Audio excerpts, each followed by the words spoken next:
today. The Kianjokoma brothers laid to rest in Embu amidst public outcry to bring to justice the alleged policemen who caused their tragic death. And MPs now want ultra-modern facility with a clinic and gym to protect MPs from contracting COVID-19. We tell you what Kenyans make of the freezing cold weather as the meteorological department warns of lower temperatures ahead. This is what to expect on Trending News today with me, Nancy Lima.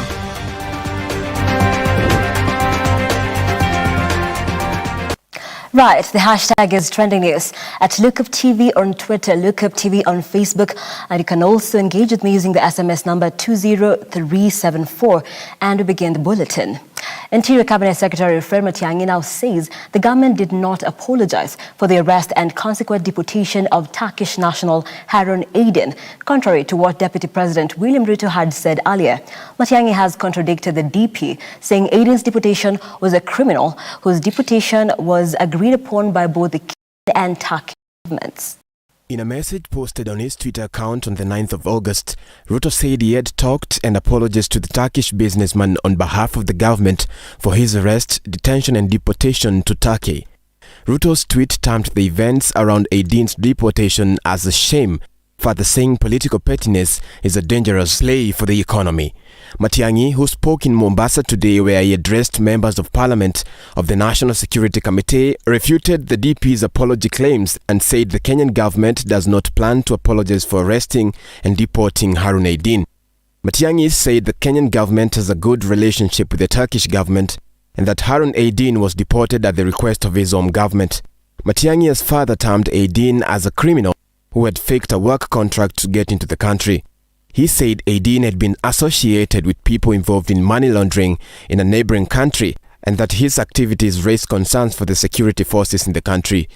Aydin was one of the people in the travel manifest scheduled to travel with DP Ruto on his failed Ugandan trip.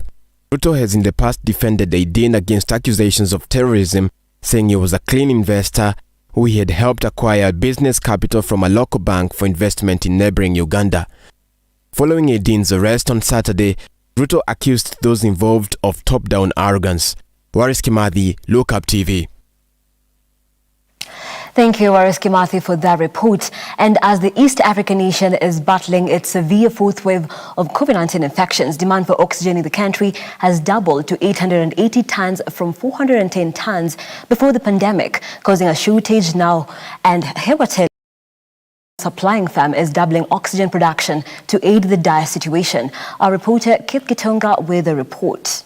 Kenya's oxygen supply firm Hewatele is doubling its production rate this year to keep up the surging demand from hospitals that are catering for critical COVID-19 patients. The Minister of Health said the demand for the commodity has doubled to 880 tons from 410 tons before the pandemic, hence causing a steep shortage due to the lack of installed capacity. As the East African nation is battling the severe fourth wave of the COVID-19 pandemic, confirmed cases continue to spike that is putting pressure on health facilities. Founder of Hewatele Oxygen Production Farm, Bernard Olayo said, and I quote, "This country doesn't have the capacity to put 2,000 patients under high-flow oxygen at the same time. We need to do something urgently."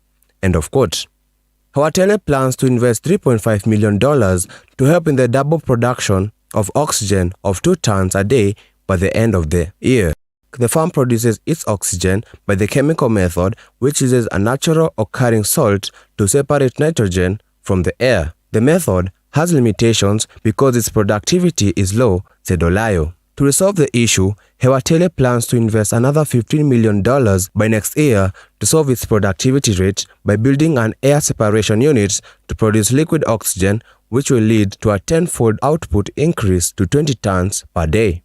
Currently, Kenya has only one such plant, which belongs to Industrial Gases Farm, BOG, which was inspired to produce oxygen for hospitals by his experience as a young government doctor in the west of the country 2 decades ago. But the process won't be easy since the pandemic has driven up the demand for oxygen and its components used by oxygen plants and oxygen tanks.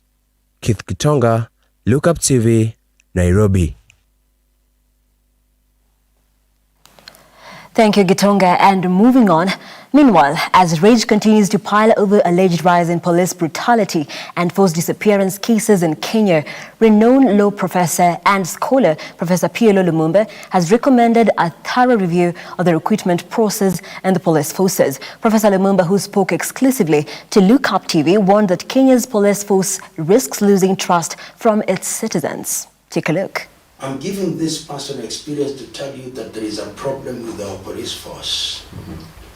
And something must be done. We thought that when we had changed from police force to service, then we had changed it. But we must now ask ourselves, how do we train our police officers?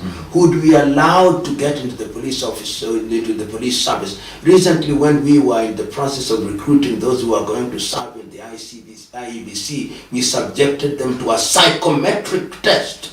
Is it not the time now to subject those who are joining the police office to a psychometric test? I remember in 1998, I visited the United States of America at that time, and we were with my good friend, I think, Mutai Kagwe then, and Gishira Kibara. Yeah. And we visited two police offices, two states. It was on corruption and the police force. We visited the state of Oregon, the city of Portland, which was reputed to have the best police force, and we visited New Orleans, Baton Rouge in New Orleans, which was reputed to have one of the worst police forces, but which was changing. And during our conversation, they said, you've got to clean up your recruitment process.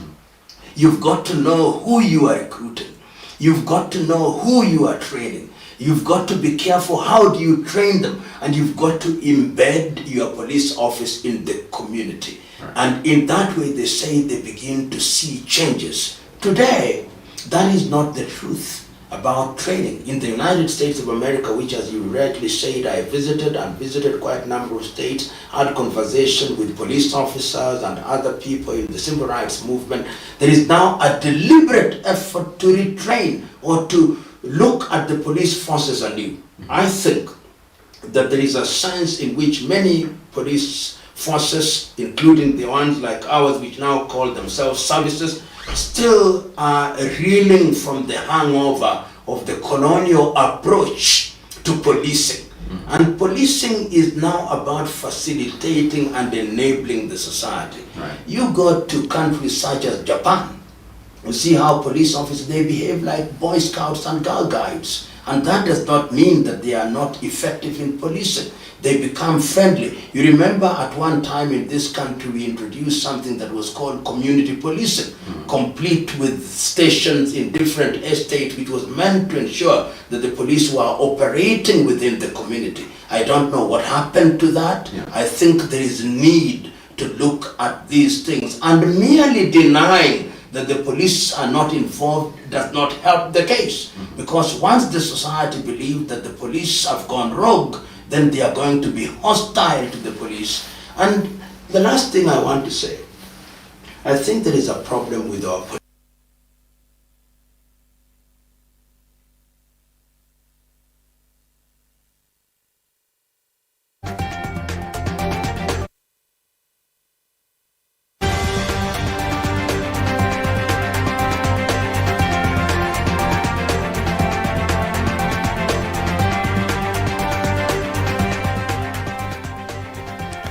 Right, and that is our very own Eugene Inangwe getting an exclusive from PLO Lumumba, Pan-Africanist, right there, and weighing in on the issue of police brutality and what that could do to many netizens. We take a very short break here on Trending News, but we'll be back. Keep tweeting, keep texting using the SMS number 20374 at Look Up TV on Twitter, Look Up TV on Facebook. Don't go too far.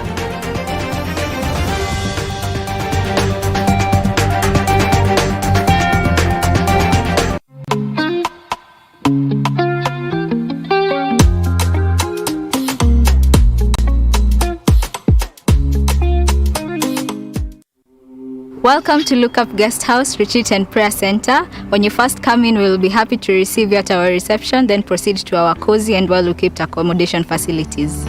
We aim to provide our guests with a unique, comfortable and worthwhile experience. Here at Look Up Guest House, we provide our guests with a continuous supply of room amenities.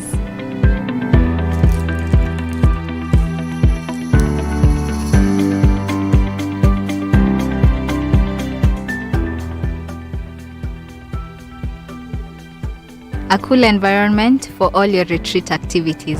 Look up Guest House, Retreat and Prayer Center. For reservation, contact us on info@lookupguesthouse.org or call us on 0746 788 707. On the next episode of Kids Connection. One of my principals who will get to be with me. What inspired you to sing the song and the message? What has inspired me to sing the song is, like I had that in me, I didn't want to hide my talent, so I wanted to show it to the world. Kids Connection, Saturdays from 9 a.m. only on Look Up TV. Ooh, I see you every time. No, I like your style.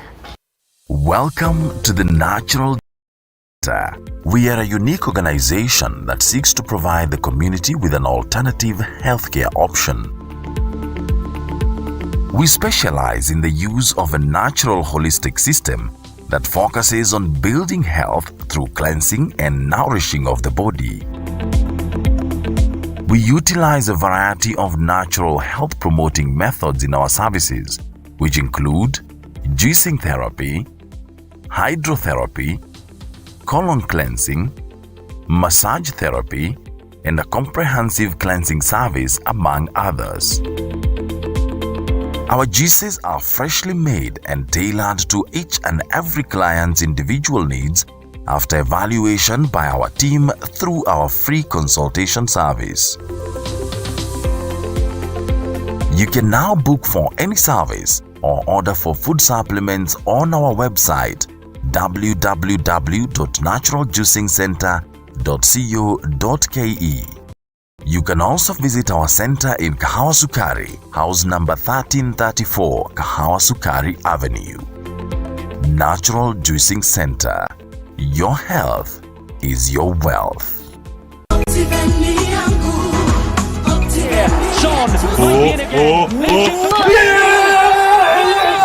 You guys have to tweet about this. What phone is this? Hey, looks good. How much is it? You haven't heard of the Optiven offer? No. I must excuse you can invest too. Optiven has this amazing offer. If you make a commitment of 900k in any of their value-added projects, you get rewarded with a cool smartphone, bro.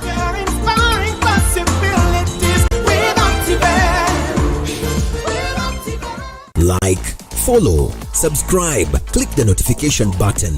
Join the Look Up TV movement now.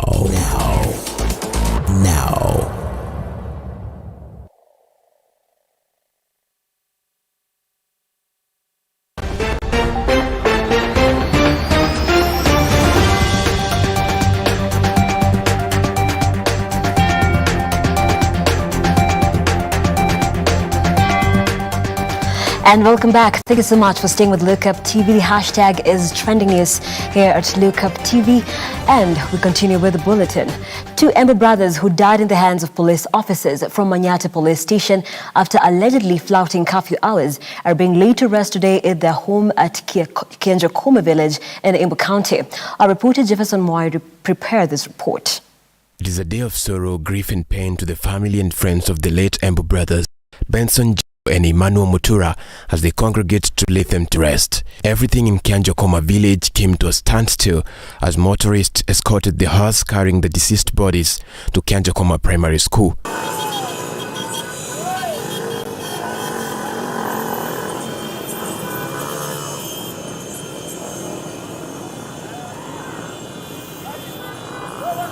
Their parents and everybody present had a shadow of grief all over their faces as they dropped to the ground in tears, yet to come to terms with the fact that their sons were no more, in a ceremony that was preceded by a candle vigil, event presided over by university students on Thursday, saw a strong desire to have justice for the two brothers delivered.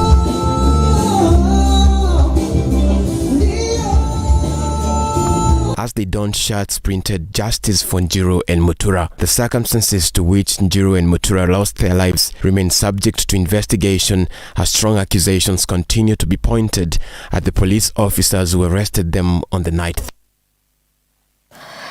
It is indeed a very sad day there at Embu in Kianjokoma as the two brothers are laid to rest. Amnesty Kenya says the pain of a mother receiving caskets of her two sons. No parent or sibling deserves such pain.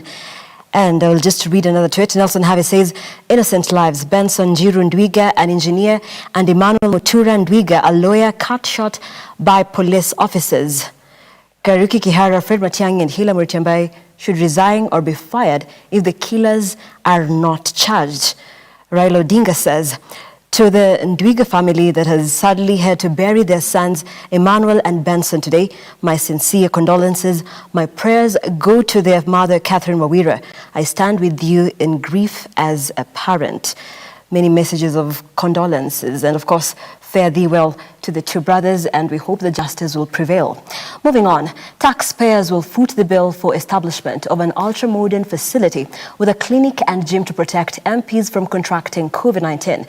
MPs want their employer, the Parliamentary Service Commission, to set up health unit within Parliament. The MPs say the Parliamentary Health and Wellness Unit should be modeled alongside those of telecommunications companies like Safaricom, the Central Bank of Kenya, and the Kenya Pipeline. MPs want their employer, the Parliamentary Service Commission, PSC, to set up the health unit within Parliament. The committee, chaired by Ezekiel Machugu, said in the meantime, the PSC should urgently refurbish the current health club located at MP's Continental House offices. The committee is also rooting for internet connectivity at the waiting or reception area and fitting of electronic control doors. At the bathrooms and toilets, the MPs want replacement of gypsum, shower head, and fixing of Muslim-friendly toilets. They also want the current steam bath and saunas replaced with new steam-generating units, as well as heat-generating systems at the three saunas. Massage rooms, barber, and salon areas will also be refurbished to create workstations. This is what Kenyans have to say on that.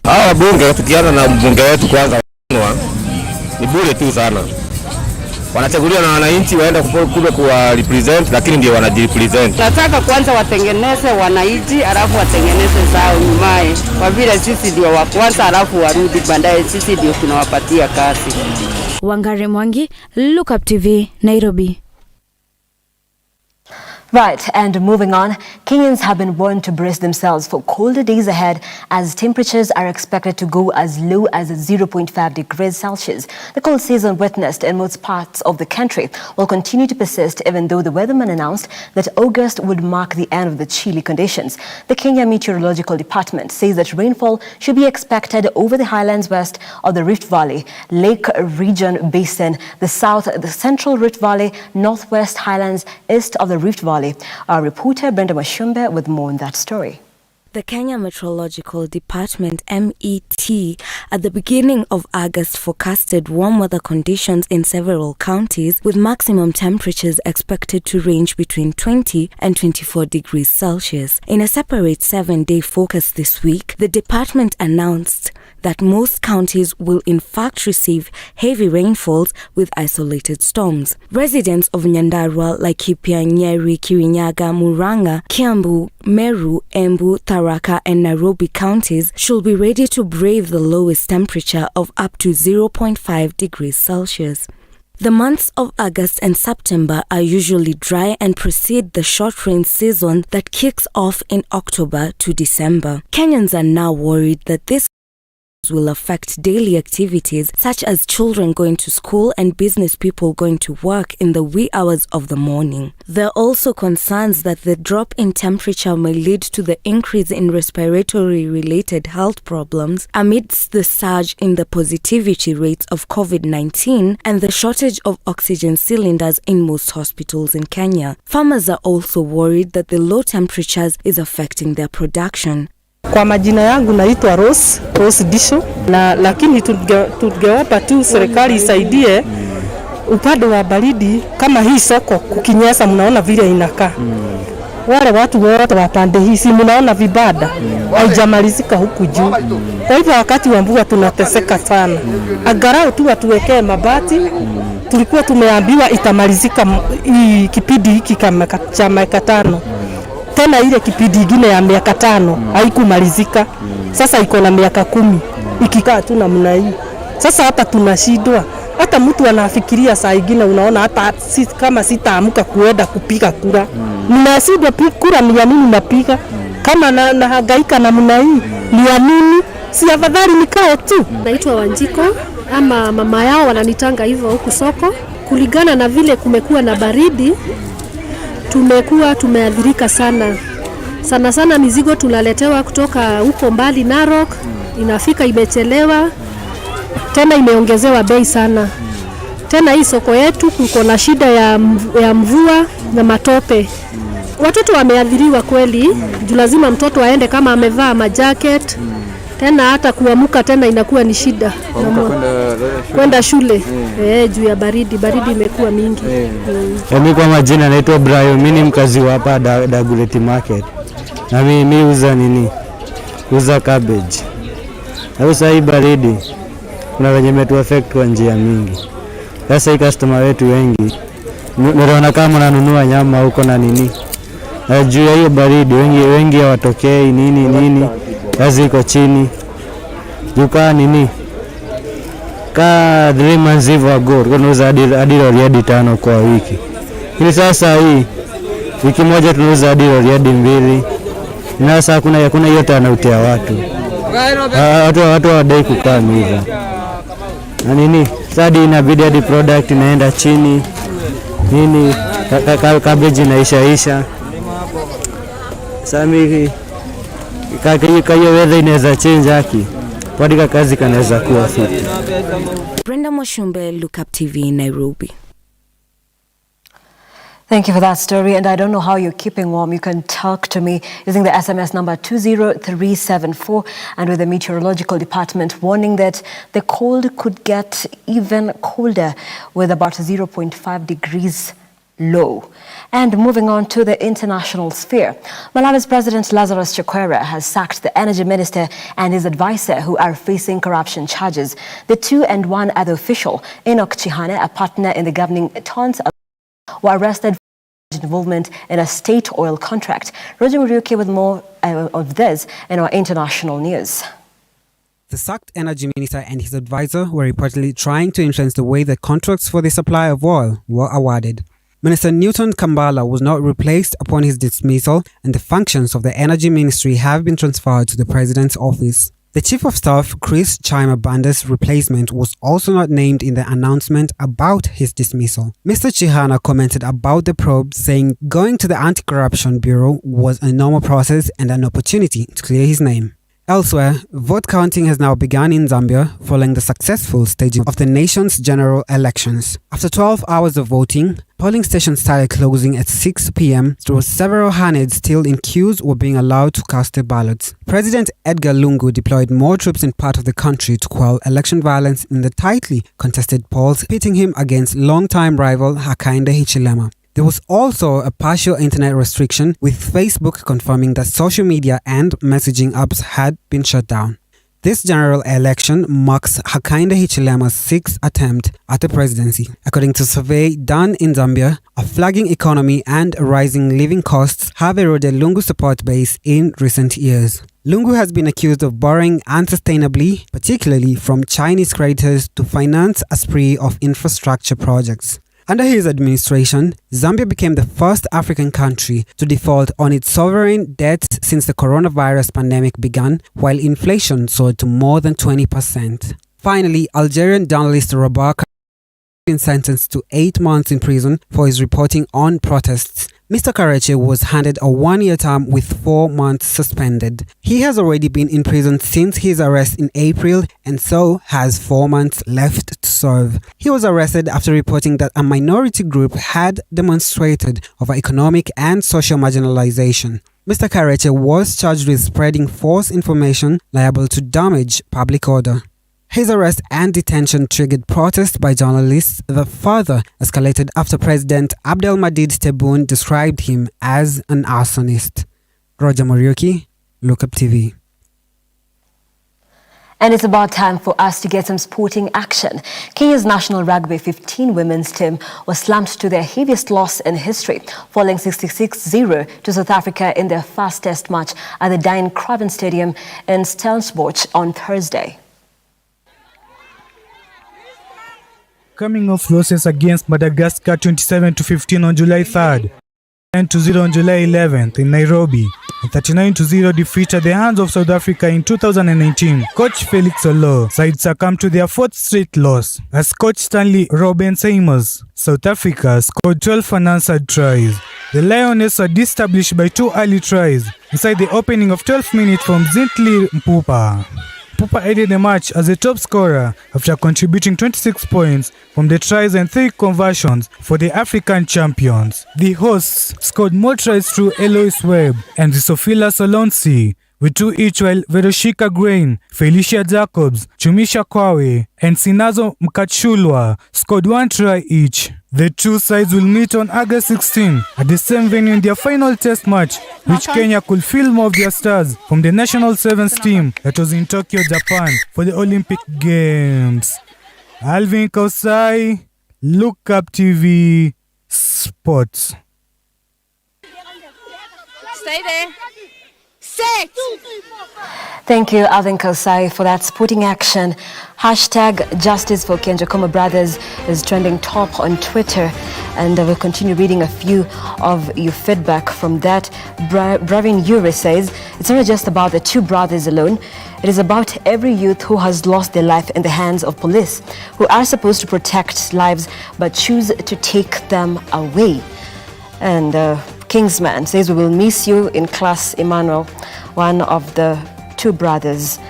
And just going back, Peter Kariuki says, the curfew was meant to limit the spread of COVID-19 and not kill our innocent youth.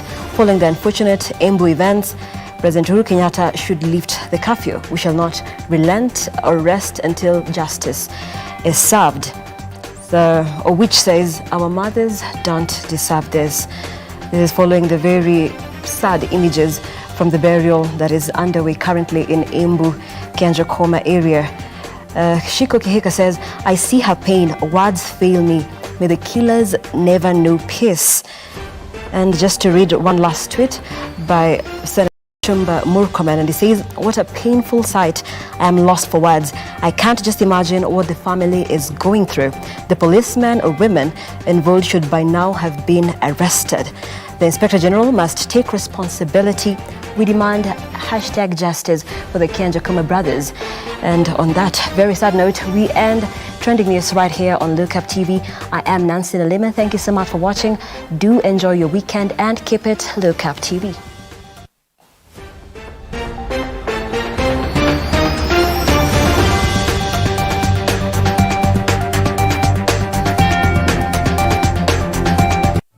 We value your feedback and welcome your complaints about our programming and operations.